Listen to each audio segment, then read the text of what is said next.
topic, personal capacity building, uh, works especially for how women can aspire and progress both in their personal as well as in their professional life. See, strength does not come mainly from physical capacity. It comes from an indomitable will, says the father of our nation, Mahatma Gandhi. Indomitable, that is unshakable will. So it doesn't depend only on our physical capacity, but depending on our willpower to do something and achieve, that propels us to move forward in life. And the size our ambitions should match the size of our efforts. Everything that comes to us, that belongs to us, if we create the capacity to receive it. So it is up to us that we empower ourselves and create the capacity to receive whatever gifts we are bound to receive in this world.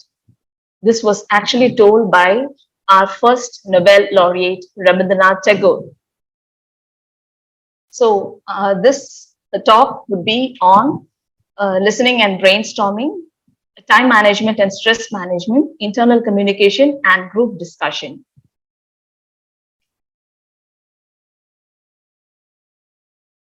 Is there a difference between listening and hearing? Is there a difference between listening and hearing?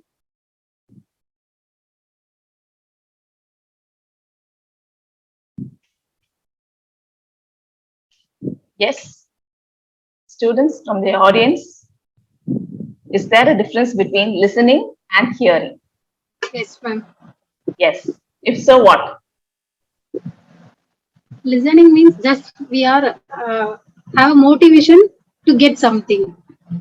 Yes, with a purpose. When we pay attention to something, that is listening. And just for the sake of paying attention, when we pretend to be just physically present, mentally absent, then that becomes hearing, right? Yes. Okay. Now, see, listening is an important soft skill. It was originally developed and refined by the psychologist Carl Rogers, the one who spoke about the personal theory of personal development. And it is the ability to accurately receive and interpret messages in the communication process. And it is the process of getting ideas, novel ideas, new information, etc. It is an act that most individuals actively engage in through every walk of life. It may also be imperative to understand the skill of listening that may be extremely useful in the aspect of career development. So first we need to listen for career development. So now there are various steps in listening. See, we receive, we understand, that is, we comprehend, we evaluate what we have listened, we respond to what we have listened, and we try to remember or recollect what we have received. So there are basically 5 steps. So first is receiving. Second one, receiving is what? You actually receive the information that's being transmitted. You isolate it from all the other unwanted sounds, and you focus only on the sole information that is being transmitted. And the understanding, you comprehend the knowledge that you have received. Okay, you try to decode it, you perceive it in your own fashion, and you gain the new knowledge out of it. And evaluating, see, you carefully evaluate the information that you have received, try to assess it if it is valid, and if it is good, if it is biased free, if it is well informed, and then you generate a response according to it. And remembering, you try to remember the essential part of it, the crux of it. And it is not necessary that we have to remember everything that we have heard. We filter out the unwanted and remember only the essential items of what we have heard. So you pay attention, you show that you are listening just by your body gestures, by nodding, by showing a positive sign that you are listening. Then you're you're providing a feedback, you're deferring your judgment, and you're responding appropriately. These are the key techniques for an effective listener. So what is meant by deferring judgment? You don't interrupt in between. Okay, you just wait for the person who's speaking to stop what he or she is trying to convey to you. Okay, then after that you give your comments. So you pay attention, you show that you are listening by your body's gestures, you provide feedback, you defer the judgment, you postpone what you want to say without intruding in between, and you respond appropriately. So, what are the qualities of a good listener? A good listener must be one who is intelligent enough and patient enough to listen. So, effective listening and intelligence and stress and anxiety. You be devoid of negative attitude and boring and disorganized speaker. You try to keep away from them. And the live presence of a speaker is what keeps one in tempo with what you are hearing. Okay, effective listening and intelligence. See, highly intelligent individuals do not demonstrate effective listening behavior. This has got something to do with the intelligence, and different people have different listening strengths and weakness. And intelligence and other cognitive abilities such as perception and attention play a significant role in listening to tough lectures and participating effectively in conversation. So researchers have proved that people who are high on emotional intelligence are better listeners. So high EQ means you are a better listener. See, there is a saying, the world has enough of intelligent people, but it doesn't have that much of emotionally intelligent people. When we look across various incidents that are happening, we find that emotionally intelligent people ought to be better listeners. And stress and anxiety, it has an impact on our ability to listen as well. Our attitude towards communication in general affects our stress and consequently our listening ability as well. So listening anxiety, it can be reduced by practicing strategies for effective listening. Such practice requires you to expose yourself regularly to a wide variety of listening situations. Therefore, it increases your confidence in your listening skill. And when you have a negative attitude towards a repressionistic attitude towards the person who's talking, then you don't feel comfortable to listen to what he or she is speaking. Okay, if you don't like either the speaker or you don't want to participate in that lecture, you might think that it is not very informative, then you show a negative attitude. Okay, and you can improve it by giving more energy and effort to that activity by connecting to that speaker. And if it is very boring and disorganized, then that also affects your listening. So instead of presenting through Zoom, Google Meet, Skype, etc., the live presence of a speaker also has some influence in listening. Okay, so the physical presence of a speaker makes the participants listen more actively to what is being told. And the importance of active listening in the workplace, see, it helps you to build connections. Okay, so when we demonstrate a good listening ability, you communicate with others on a regular basis. It opens up the opportunities to collaborate with others, to get the things done very quickly, to make a fresh start, and all these helps us to get a success in one's career. It also helps you to build trust. You confide with one another. Okay, so when you are able to speak with people without any interruptions, without any judgment, without any preconceived notions or unwelcome interjections, then they are likely to confide in you. We don't share everything with everybody, right? So when we build a mutual trust, then that helps in building up a long-term working relationship. It also helps you to identify and solve problems. It helps you to deduct the challenges and difficulties others are facing and work on those projects to solve those problems amicably. And it also helps you to increase your knowledge and understanding of various topics. See, great employees are always trying to learn something new and grow their knowledge base. So active listening helps you to retain those information. So it will also help you to better understand the new topics and remember what you've learned so that you can apply them in the future. And it also helps you to avoid missing critical information.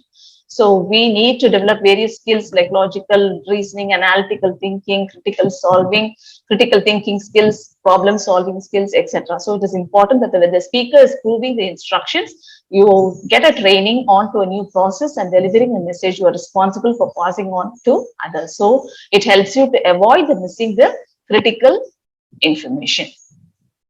Now, when we talk of brainstorming, see, brainstorming is another important type of soft skill that can help the students to perform better and achieve success in important areas of life.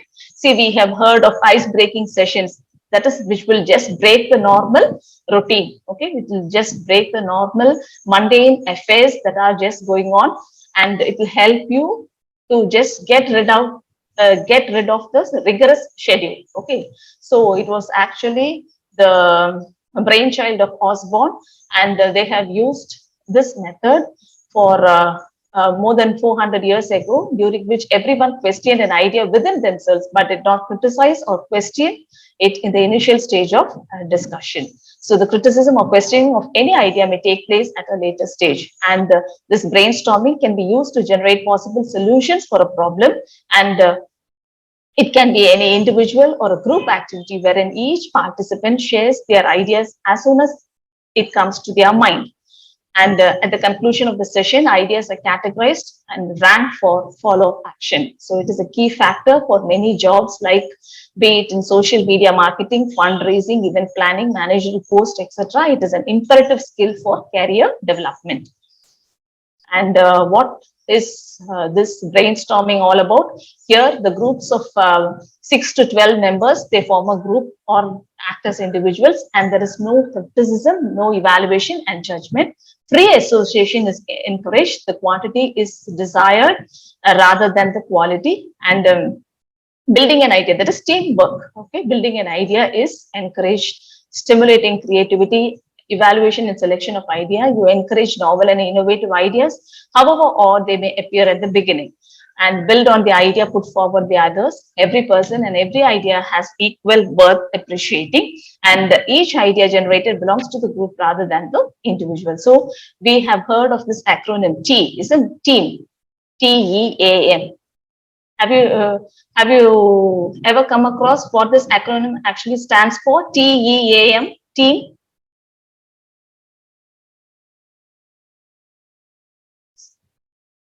Students?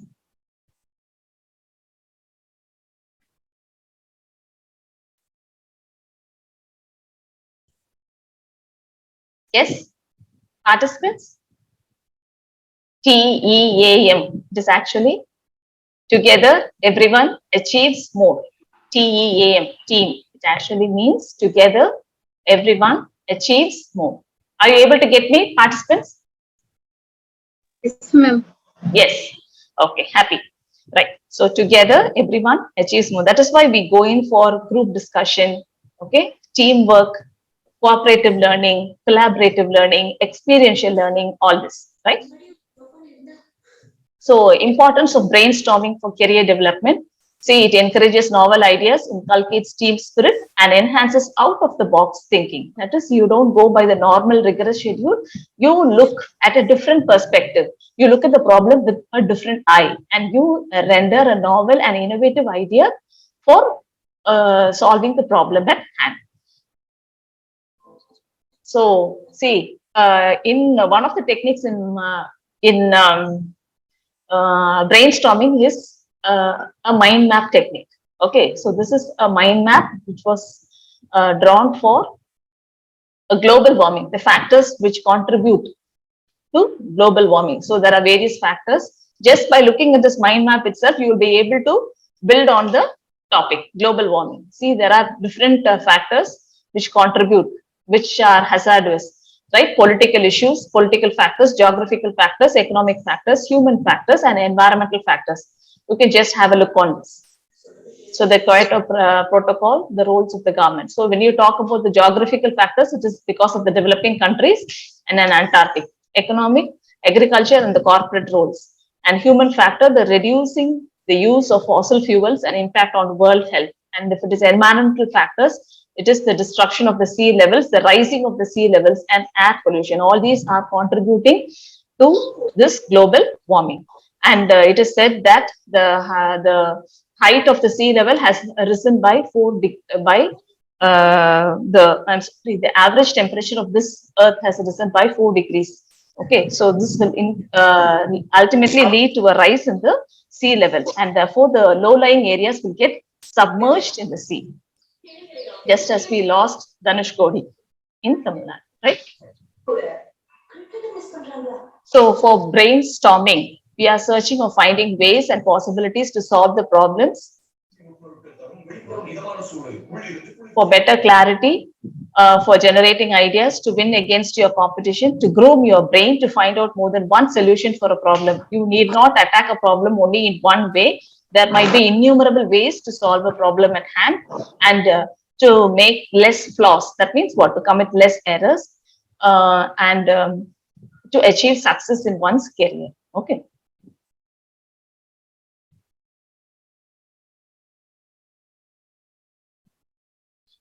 To make less flaws doesn't mean that you should never commit mistakes, because uh, every mistake that we make should also teach us a lesson never to commit those mistakes in future.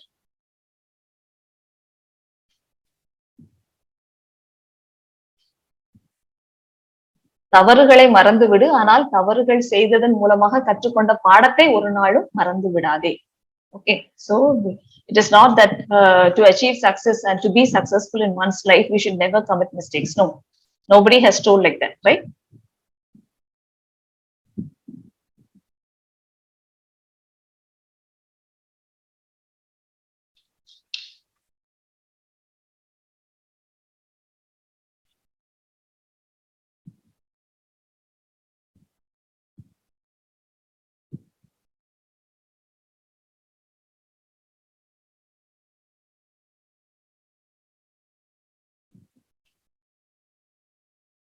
So the next one is time management and stress management.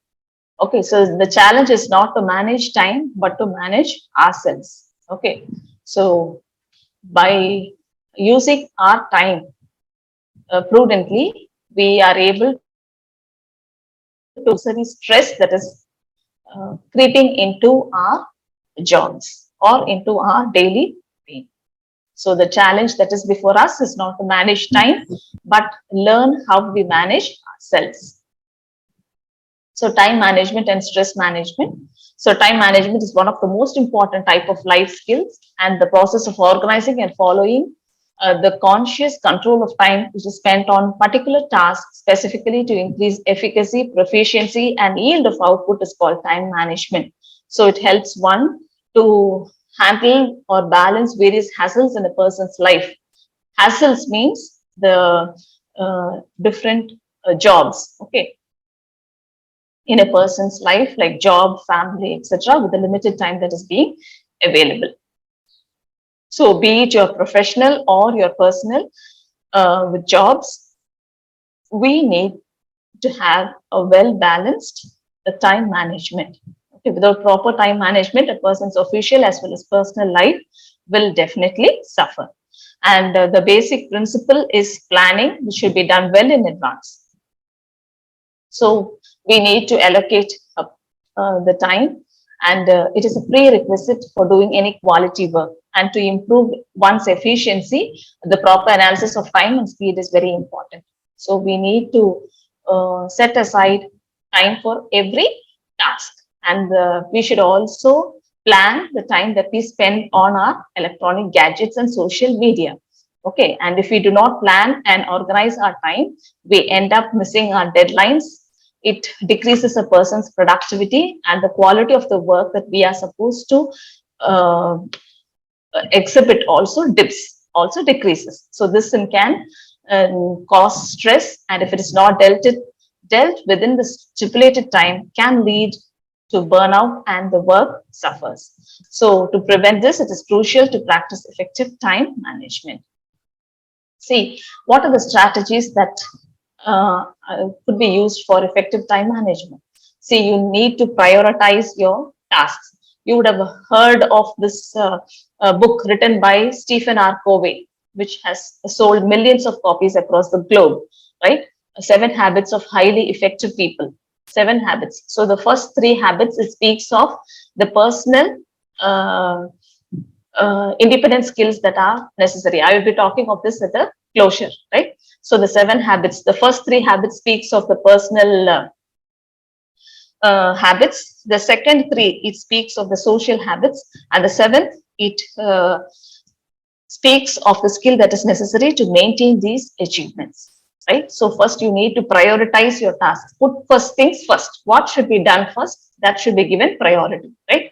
Setting of clear and well-defined goals, and one major target should be chalked out for each day. You should not put your hand into many things. Okay, so you once having prioritized your task, which should be done first, you will be able to chart out one task that should be completed per day and break your activities into small steps, chunks, right? And keep a record of how successful you have been at managing time, and you have to delegate responsibility. It is not that you have to in personal do all the tasks.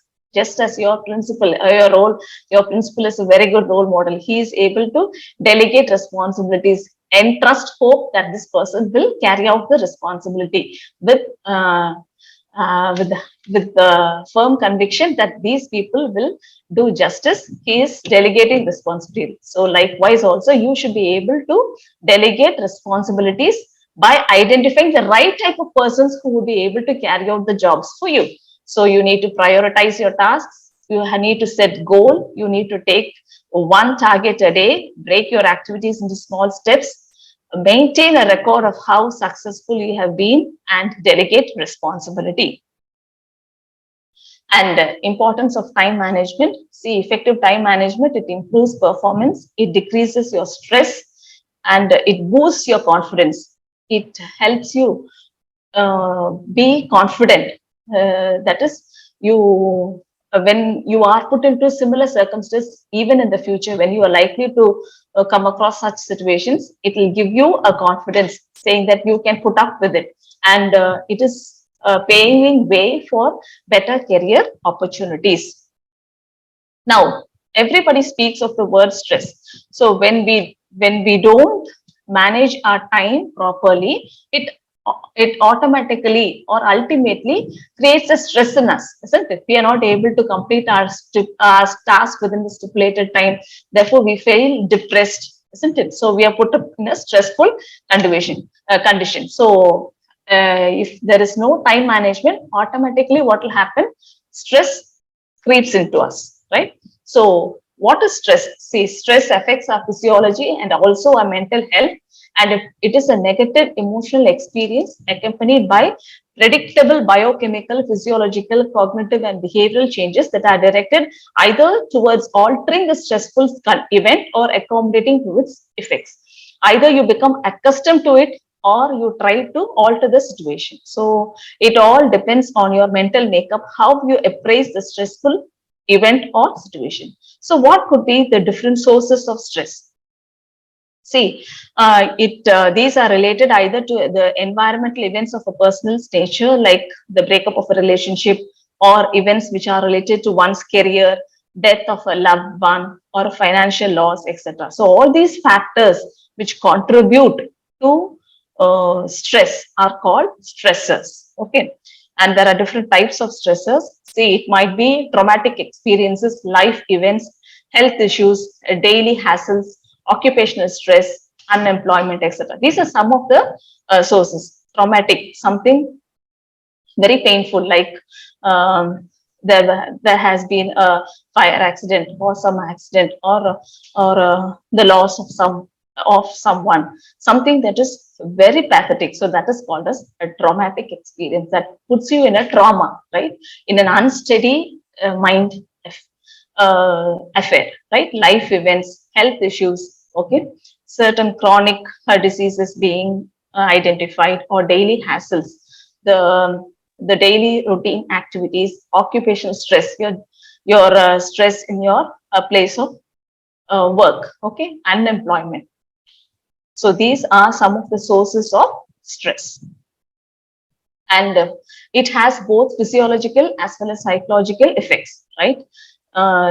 Stress has both physiological. If a person is stressed or if a person is very happy, just by looking at the person, you can find out, right? Agathin alaku mukathil theriyum, isn't it? So just by looking at the face itself, you can find out if a person is very dull, if the person is stressed, or etc. So low energy, headaches, these are some of the uh, effects of stress, right? Upset stomach, diarrhea, constipation, nausea, aches, pain, etc. Then chest pain, heartbeat, Insomnia, that is what? You're not able to sleep, okay? Lack of sleep. Then frequent cold, infections, nervousness, a dry mouth, difficulty in swallowing, clenched jaw and grinding teeth. What do you mean by clenched jaw and grinding teeth? Yes? Any idea?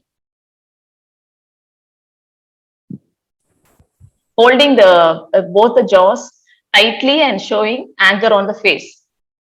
Okay, then decreased immunity, heart diseases, digestive issues, hormone imbalance, skin issues, etc. So these are some of the physiological, that is dealing with the body, right? So bodily impairments. And psychologically, it affects your mental health as well. So headache, depression, feeling of being overwhelmed. Okay, that is that you have suffering too much. Um, that type of mental stress, right? Difficulty in sleeping, poor problem solving ability.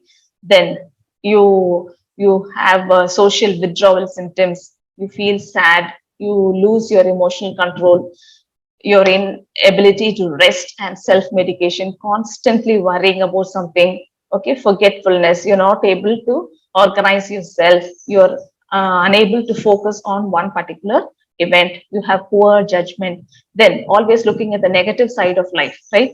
Like what doesn't happen, but we imagine that those things are happening, right? So that is called as a pessimistic attitude. So opposite of that is an optimistic attitude. So we need to be optimistic in our life. So if there is stress, then it becomes a pessimistic attitude. So these are some of the psychological effects of stress. So we have seen what is the physiological effect, what it has on our bodily effect, and what it in what way it affects our mental well-being as well. Okay, so these are some of the steps that could be followed for stress management. So you first recognize that you are under stress. You monitor to what extent you are stressed. You identify the stress antecedents. That is identifying the events that occurred prior to you being stressed. Okay, previous to what you were experiencing, what events occurred that made you stressed. Okay, then avoid negative self-talk and engage in positive emotions, progressive muscle relaxation techniques, and massaging. So these are some of the steps that could be followed for stress management. Now, the techniques that could be followed to handle the stress in a workplace. So, correction in oneself, dialogue, express emotions in a proper way. You can seek the help of a counselor, a teacher, or a wellness coach, or relatives, friends. Okay, then you can engage in social work. You can do some muscle relaxation techniques, massage, humor. When we talk of humor, I am reminded of the words in an old Tamil song. சிரித்து வாழ வேண்டும், பிறர் சிரிக்க வாழ்ந்திடாதே, உழைத்து வாழ வேண்டும், பிறர் உழைப்பில் வாழ்ந்திடாதே. You would have heard of this song, isn't it? சிரித்து வாழ வேண்டும், பிறர் சிரிக்க வாழ்ந்திடாதே, உழைத்து வாழ வேண்டும், பிறர் உழைப்பில் வாழ்ந்திடாதே, சிரித்து வாழ வேண்டும், பிறர் சிரிக்க வாழ்ந்திடாதே. See, that sense of humor must be within each one of us, right? Only then we'll be able to handle any stressful situation positively. That doesn't mean we have to make a sarcastic comment and laugh. No, we have to get one with the situation and we should try to solve the problem amicably. Then there should be an emotional disclosure. Your belief in faith, religious beliefs, etc., will also help you to get rid of these stressful situations. Exercise, Ayurvedic interventions, your food habits, diet, recreation, all medication, all these will help you to get rid of these stressful situations. And the last one is medication. See, they are using certain drugs to reduce anxiety and physiological arousal, but these sometimes, rather than treating them, they become accustomed to handle these or use these drugs whenever they are encountering a stressful situation. Okay, so there are n number of ways in which you can solve or get rid of a stressful situation. So rather than using these drugs, you can try the other methods, right? And then the last one is internal communication and group discussion. Okay,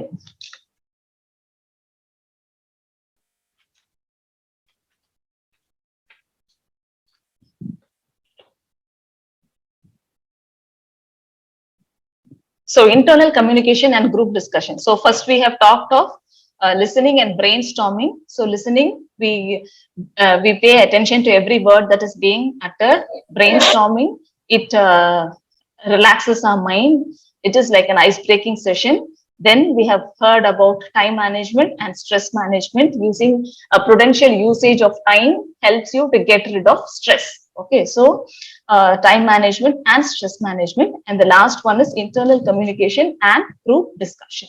See, communication and its importance. So communication is a process through which individuals, they exchange ideas, opinions, etc. regarding the understanding, which will help of a mutually understood language. In a mutually understood language, when two persons are communicating, the language should be comfortable for both of them. So it is a social process in which the parties, they exchange information and share their meaning. It is an essential process that enables the individuals to understand as well as extend their pieces of information and promote idea exchange. So for communication, the language skills, usage of proper words, avoiding unparliamentary words, expressions, all these are very important. And communication with family members and public communication are also equally important with professional communication. So we need to refrain our language and to make or use the words very carefully.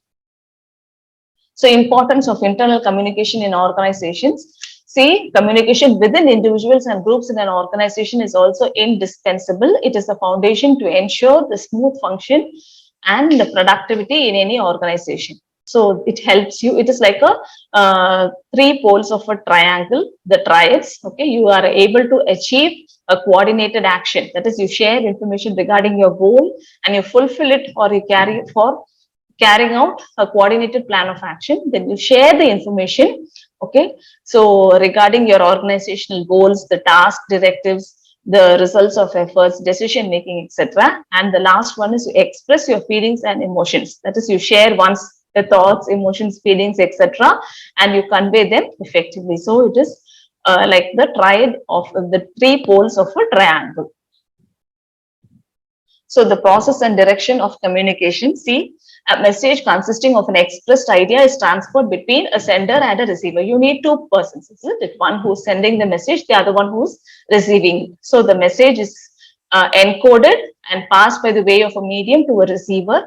That person, he decodes the message initiated by the sender and grasps the information. So this is known as the process of communication, and it begins with the concept clarification and ends with the complete understanding of the message by the receiver. So the receiver might then go on to take the necessary action. So pictorially, it is shown like this. So the message that is being sent, it is encoded. Then you have the channel, the message is being received, and finally it is decoded.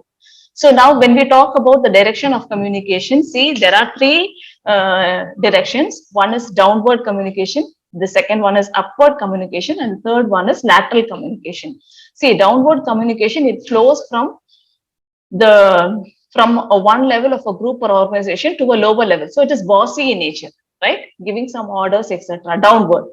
Upward, it is always a grant, a requisition, a plea, etc. So from the employees, when it goes to the employer, it is an upward communication. From the colleagues, when it goes to the principal or the head of the institution, it is an upward communication. When it is a talk among the colleagues itself, okay, among the employees itself, among the personnel who are involved in that organization, it is horizontally equivalent among all the members of equal cadre, then that is known as lateral communication. So we have three types. One is downward, upward, and lateral communication. So there are different networks when we talk of this communication: wheel network, circle network, all channel network, and chain network. See, wheel network, that is, the message is passed from people at each corner towards the central position, towards the person in the center.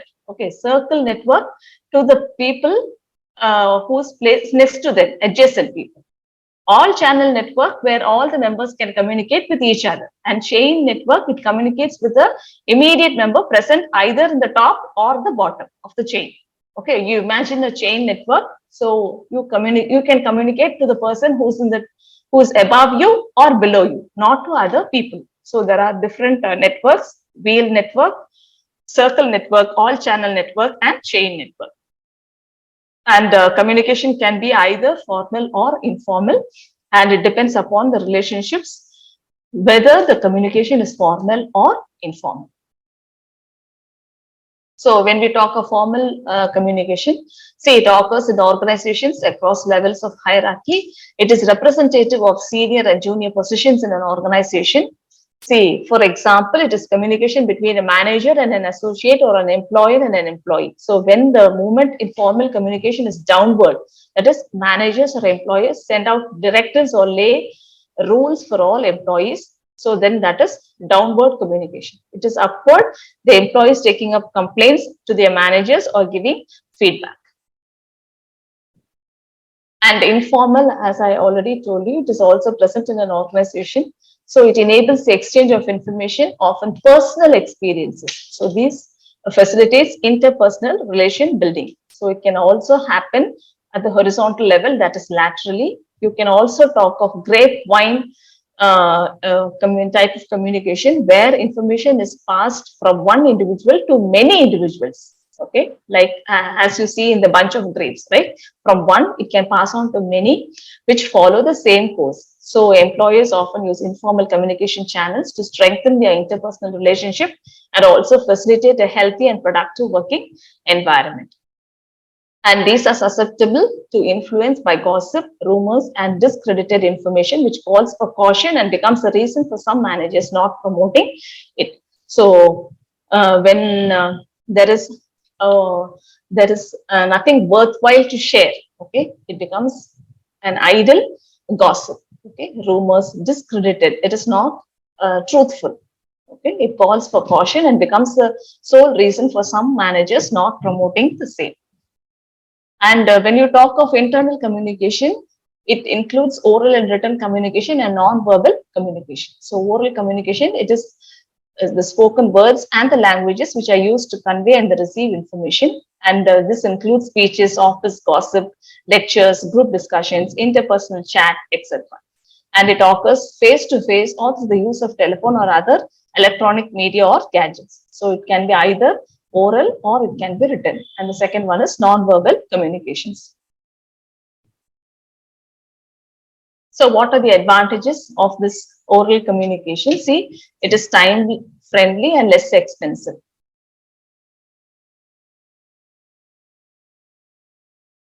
See, verbal, non-verbal.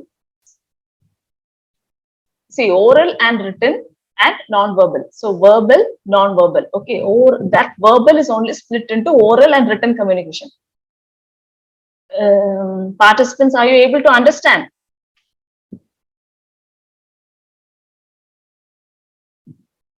Yes? Yes, ma'am. Yes, oral and written. நம்ம வந்து பேச்சு வழக்குல இருக்குது நம்மளுடைய உடல் மொழியினால, அதாவது நம்ம வார்த்தைகளை யூஸ் பண்ணாமலே நம்ம வந்து நம்மளுடைய உடல் அசைவு மூலமாவும் நம்ம என்ன செய்யலாம், கம்யூனிகேட் பண்ணலாம். சரியா? சோ ஓரல் அண்ட் ரிட்டன் அப்படின்னா ஓரல் கம்யூனிகேஷன், வார்த்தைகளால நம்ம ஒருத்தரோட வார்த்தைகளை பரிமாறிக்கொள்வது மூலமாக என்ன செய்யறோம், நம்ம வந்து கம்யூனிகேட் பண்றோம். நம்ம செய்திகளை ஒருத்தருக்கு இருந்து இன்னொருத்தருக்கு நம்ம என்ன செய்யறோம், டிரான்ஸ்பர் பண்றோம்.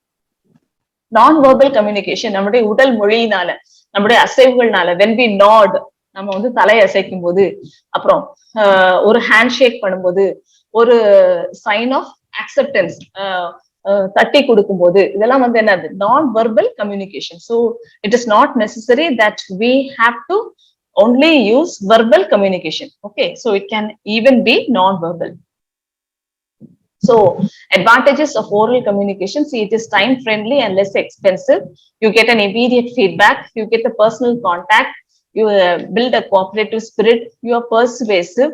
It can be used in varied audiences and it is a speedy action. Persuasive, திரும்ப திரும்ப அதே நம்ம செய்யணும் அப்படின்னு சொல்லி ஒரு உத்வேகம் நமக்கு வருது. சரியா? ஒரு பாசிட்டிவ் ஃபீட்பேக் நமக்கு கிடைக்குது. இதே டிஸ்அட்வான்டேஜ் அப்படிங்கும் போது lack of accountability.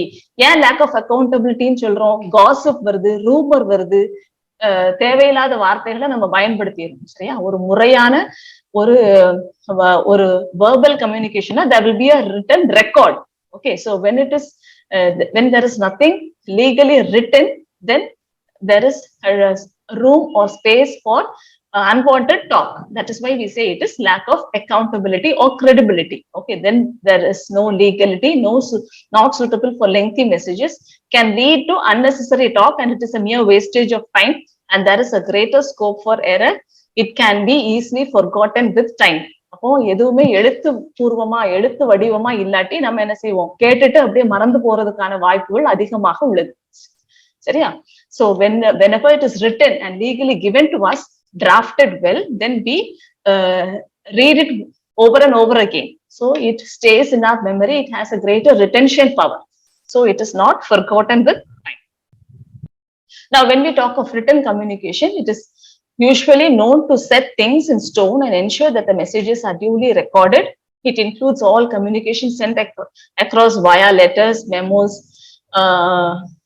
then circulars, reports, notices, even emails. Okay, it is preferred when formal and official matters are being discussed to properly record and take note of the messages that are being exchanged. Now, similarly, we will have advantages and disadvantages, isn't it? So whenever something is being written, it becomes your permanent record. There is a mass dissemination of information. One thing, one order, one GO, which is being put at the center. It is implemented even in Tamil Nadu, isn't it?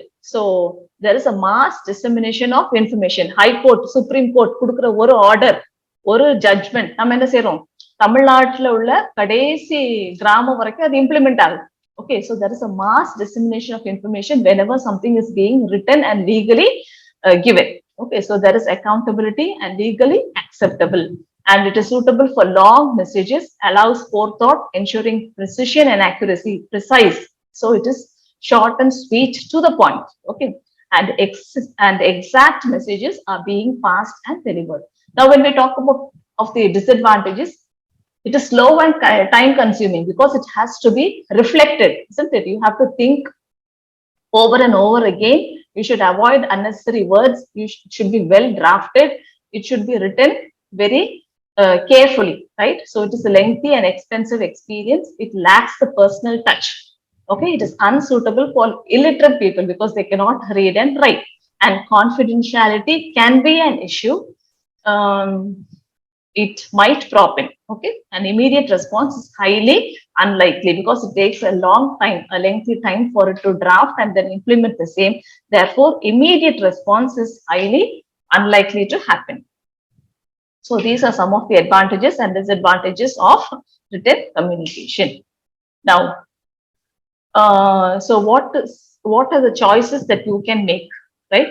The speed of the channel can match the urgency of the message to be delivered. If the cost of the channel is affordable, you have to make a wise decision. Okay, whenever you are going in for a medium of communication, and you have to look if there is a need for a permanent record of the messages that are being exchanged.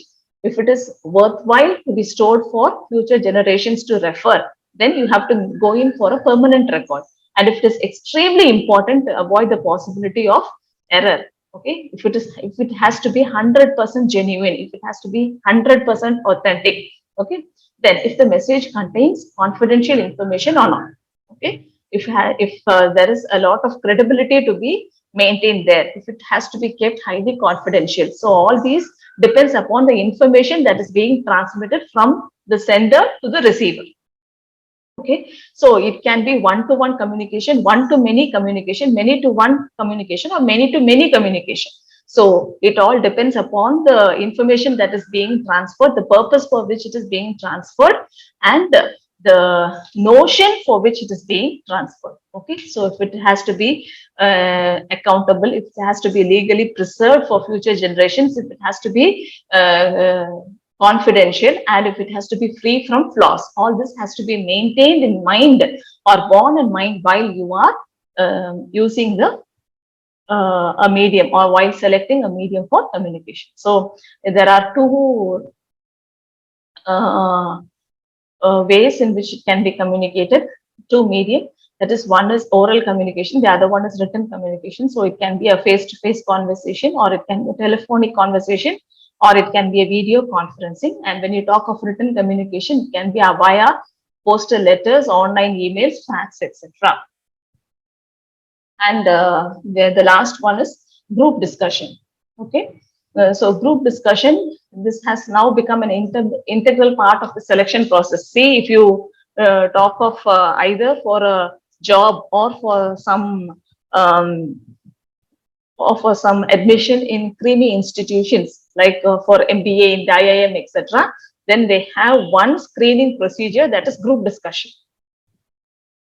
Okay, we have one screening procedure, that is group discussion. So it has now become an integral part of the selection process, as it enables the selectors to observe and identify certain attributes in a semi-natural setting. Okay, so it is not a natural setting, it is a semi-natural setting because you're being observed by someone, right? So the process always involves two parties, the group discussion participants and the selectors.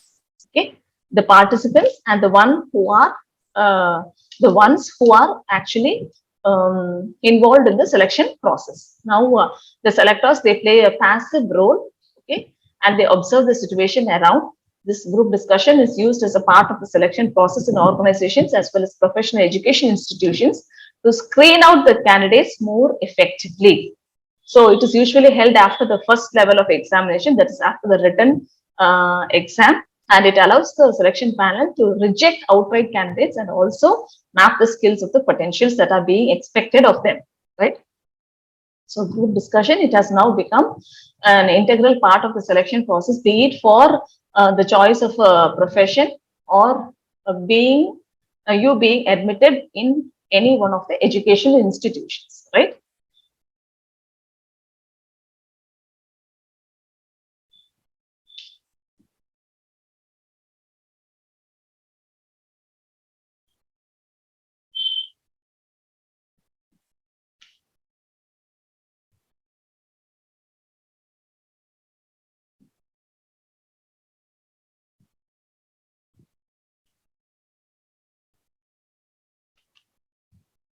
So what happens actually in a group discussion? So see, there are certain skills which can't be examined via these entrance tests, etc., and even some personal interviews and noted through participation and conduct. So some of these skills which can't be examined via your resumes or your entrance test. Okay, so the biodata that you are giving, that is CV, the curriculum vitae that you are giving, or the entrance exams that you are taking up cannot test some of your skills. Okay, and those skills which cannot be tested via those entrance tests, they can be noticed and seen only through these group discussions. That is the sole purpose for conducting these group discussions, like your leadership qualities, your quality of participating, okay, your problem solving ability, your non-verbal behavior in taking up voluntarily certain tasks, your team spirit, okay, how you get along with others, your interpersonal and your professional communication, how you get along with the group goals and look for achieving the objectives, how your analytical skills, all these cannot be tested in your entrance test, and that is why they conduct this group discussions. So what actually happens in a group discussion?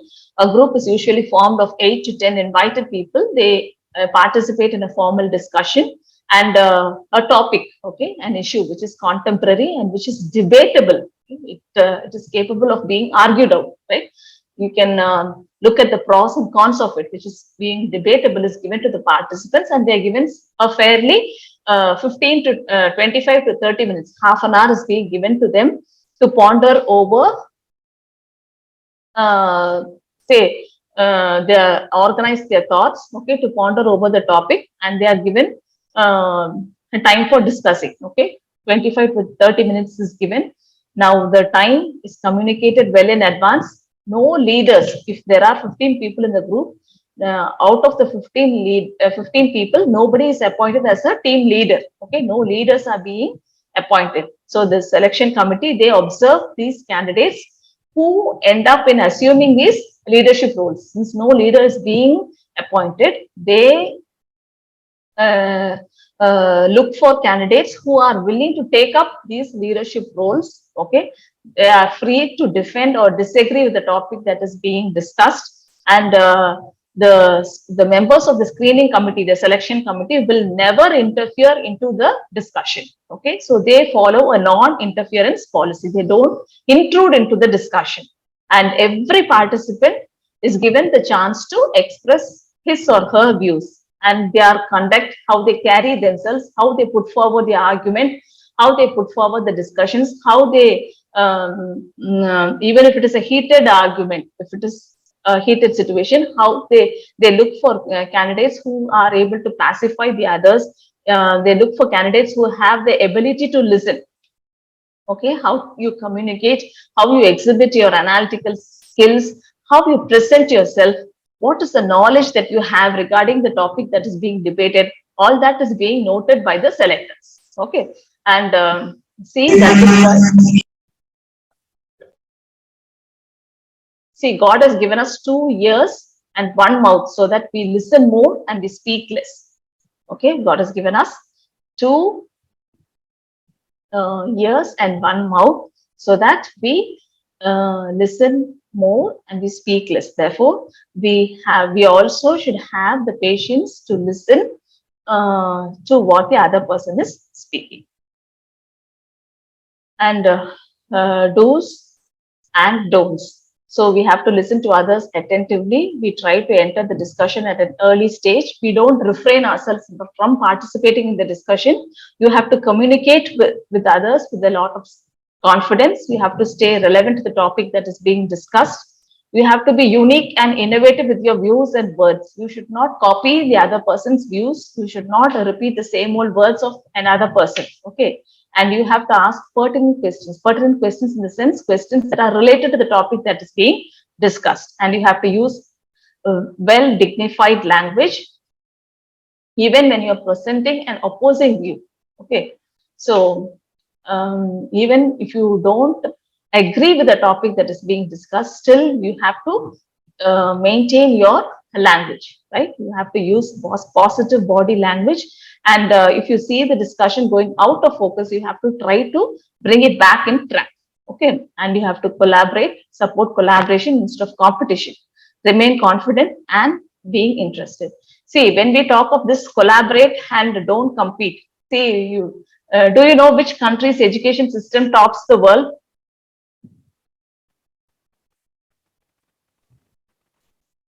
Yes? Finland. Finland. Yes, exactly. Very good. So Finland's education system tops the world, and there you say when you happen to read why Finland's education system tops the world, it is because one reason that they speak of is the teachers and the students, they collaborate instead of compete. Okay, so there is collaborative learning instead of competition. Okay, so and they have a policy, no child left behind. So there is normally if you talk of the range is the difference between the highest achiever and the lowest achiever in a classroom, isn't it? Yes or no? You would have studied mean, standard deviation, mode, frequency, etc., etc. So there you would have studied one term, that is range. Have you heard of that? Yes, ma'am. Yes. So the range is the difference between the highest achiever and the lowest achiever in the classroom. Now, in our normal classrooms, Indian classrooms, we find that the range is sufficiently high. Okay, we find a vast difference between the score of a high achiever as compared to that of a lower achiever in the classroom, the same classroom. But in Finland, across the world itself, the range is the lowest in Finland only. Okay, so there is nothing concept like high achiever, low achiever, nothing of that. Even if a student struggles to study, that student is encouraged. Okay, that student is encouraged. Repeatedly exercises are being given so that that child also comes on par with the other achievements. Okay, so we need to collaborate instead of compete and remain confident and interested in what is being discussed. So don'ts, what are the things that we should never do in a group discussion? Okay, so we should not impose our views on others. என்னுடைய எண்ணங்களை என்ன செய்யக்கூடாது, அடுத்த பேர் மேல திணிக்க கூடாது. You should never impose your views upon others. You should not keep yourself too silent for too long. You should try to enter into the discussion at an early stage and don't make anything personal. We always look for team spirit. We always look for the welfare of the organization. We always look for achieving the goals and the objectives of the organization. So we always look for, we don't keep anything private. We keep everything for the welfare of the others, and we don't deviate from the actual topic that is being discussed, and we don't interrupt while others are speaking. That is a good listening skill. Okay, we never interrupt, we never intrude when others are speaking, and we don't speak only for the sake of speaking, just because we are being observed by selectors. Okay, just for that sake, don't speak. Only speak if you have relevant information to be discussed, and stay away from abusive and irrelevant language and gestures. பிறரை காயப்படுத்தும் வார்த்தைகளோ அல்லது நம்முடைய மொழியியலோ அல்லது மொழியாலோ அல்லது உடலியல் பாவனையாலோ என்ன செய்யக்கூடாது, பிறரை காயப்படுத்த கூடாது. Don't exhibit incompetent body language, frustrating face or frowning face. All that don't show on your face. Even if you have, even if you disagree with the topic that is being discussed, you learn to disagree with a favorable, positive attitude towards that. It is not essentially necessary that you have to agree to whatever is being discussed. You have to learn to disagree on certain topics, but with a fairly reasonable, decent language and body language. Okay, then avoid giving instructions to others. Avoid losing temper or getting irritated in public, and don't feel restless and disinterested, especially when others are speaking. When you show that you are disinterested in what the other person is speaking, that also puts down your public image. That also puts down your image in public. Okay, so these are some of the things that you have to do and you have to avoid while you are actually engaged in a group discussion. And some of the language indicators are when you're stating an opinion. You can, the opening quotes, okay, how you can begin a sentence like, in my view, in my opinion, I believe, I tend to think, it seems to me. These are some of the ways in which you can open up your statement. Okay, now when you're interrupting, when someone is speaking in between, when you want to interrupt and say, you want to, I beg to defend, sorry to interrupt, if I may be allowed to interrupt, okay, excuse me. So these are ways in which you can interrupt into a discussion. And when you want to show that you agree with what the person is speaking, you can say, absolutely, exactly, I think you should do this. I quite agree with what you're saying. And when you disagree, I think quite differently on this. I don't really think this would have happened. I'm afraid I can't agree with you on this issue. Also, these are some of the ways in which you can show your resentment, when you can show your disagreement. Now, when you want the discussion to move on, can we go on to think about this? I think we should now move on to consider. So all these are some of the ways. When you want to suggest something, I suggest that we could do this. Perhaps we should be doing this. It might be worth doing like this. What about? Why don't we? So these are some of the opening statements or the question tags in which you can pose to the people who are involved in the group discussion. Okay, it can be a positive indication of your beautiful language. And some of the ways in which you can assess. So the assessment criteria that could be followed. So the panel of experts observing the discussion critically evaluates the participants according to some of the criteria that they have set. So when we consider the different research tools, we have one that is called as a scorecard, which also helps us in arriving at a set of criteria which is useful for evaluating or laying down rules for certain job opportunities, etc. So the command over the language that is used for communication, the depth of the knowledge that you have, now your ability to persuade and the ability to your ability to convince, then the ability to navigate through the continuous arguments and facts, your positive body language, your listening skills, how attentive you are, how intelligently you're speaking, what type of analytical skills you have, how assertive you are, and how you are able to take initiatives. Assertive in the sense you are firm in your conviction. That is assertiveness, right? Then what leadership roles you can play. Then the ability to supplement and refresh arguments, the ability to perform under pressure. Even when you are under pressure, are you able to perform well?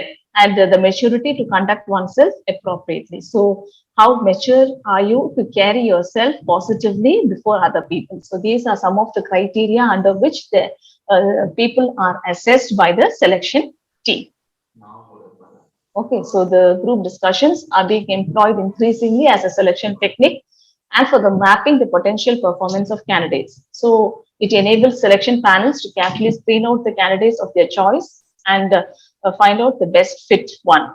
And it also helps one to enhance their soft skills so that they can take up various roles, be it in their society, in their occupation, or in their family. And these soft skills, such as internal communications and group discussions, help the students for better performance and to come out in flying colors in their occupational, social, and other important areas of functioning. Okay, so with this, the module that is being given to me is over. Now I want to discuss these two things. See, the 7 habits of highly effective people.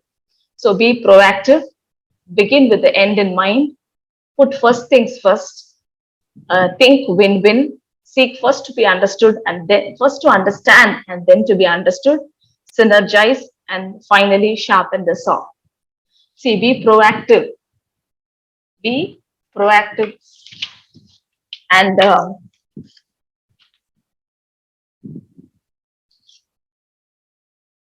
see, you take up the responsibility for one's own reaction to your own. Okay, so you own up the responsibility. So be proactive. Then begin with the end in mind. You always have what goal you have to achieve. You always have it, bear it in your mind. Then put first things first. You need to prioritize the task that you are doing. So these are for your personal skills, personal habits, independent. Think win-win. That is for your group. Okay. So think win-win. I also must win. My group also, my team also, my organization also, my institution also has to grow. So that is think win-win. Then seek first to understand, then to be understood. Instead of being an OC Parker, intruder, you always listen. Okay, you understand what is the problem and then try to express your views so that you are better understood. Synergize, that is teamwork. Okay, teamwork. So building up and working for the achievement of the team's goals and objectives. And finally, the 7th one is sharpening the saw. That is when we are working cutting a tree with the cutting trees with the same with the same saw, which is not being sharpened for a lengthy period of time, then it demands a lot of effort. Okay, our energy gets wasted. So instead of that, we have to spend some time in sharpening the saw. Okay, when we sharpen the saw, when we look out for the abilities, for the skills that have to be inculcated, then we try to shine like effective people. So these are some of the 7 habits of highly effective people as put forward by Stephen Covey in his book. Okay, and skills, they are like axes. If we don't spend time sharpening them, then they will become rusty and useless. So we need to identify what are the habits that are necessary for the ultimate well-being of our institution. And sow a thought, Unmuted. you reap an action. You sow an action, you reap a habit. You sow a habit, you reap a character. And sow a character, you reap a destiny.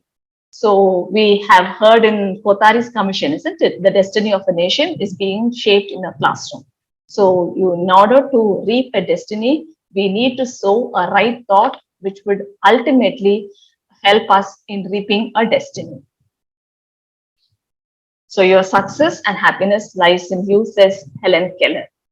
So with these closing words, I would like to thank the management and the authorities for the nice opportunity provided in sharing my views on capacity building, personality in this personality development program. If you can spare some more time, I have some activities also for you with the permission of your organizers. If they permit, I can share that.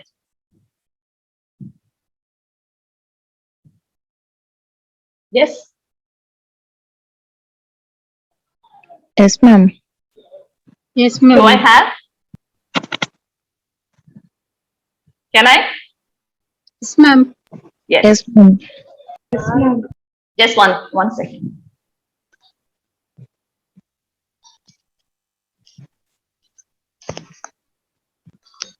It will not take much of your time. Okay. No, ma'am. It's very valuable, ma'am. Just 5 minutes. Okay.